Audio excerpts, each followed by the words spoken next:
প্রচণ্ড একটা আওয়াজ হয়, তাতে আমি নামি। ওকে কেউ ফেলে দিয়েছে না ও পড়ে গেছে সেটা দেখিনি, আমি আওয়াজ শুনে কিন্তু নেমেছি। আমি প্রত্যেক কটা চ্যানেলকেই তাই বলেছি। এবং নেমে এসে দেখি আমি ও এখানটা চিত হয়ে পড়ে আছে।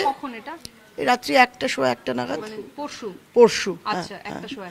আমরা তখন ভেবেছি মেয়েটাকে হসপিটালাইজ করাটা সবার আগে প্রয়োজনীয়, সেই জন্য মেয়েটাকে তখন রাত্রি ওই 1টা সোয়া 1টা নাগাদ আমরা এখান থেকে একজন লোকাল পুলিশ থানায় ফোন করে।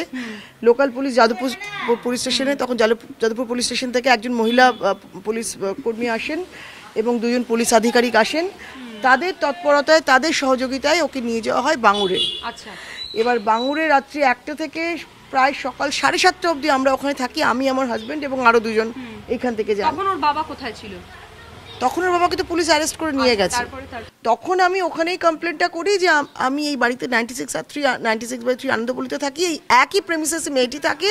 ওখানে কিন্তু আমি একটা লাইন লিখেছিলাম যে as asked by the police and was answered by the girl. মানে ওকে পুলিশ যখন জিজ্ঞেস করে যে তোমায় কে ফেলে দিয়েছে, তুমি নিজে পড়ে গেছো না তোমায় কেউ ঠেলেছে, ও কিন্তু ক্রমাগত বলে যে আমার বাবা আমায় ফেলে দিয়েছে।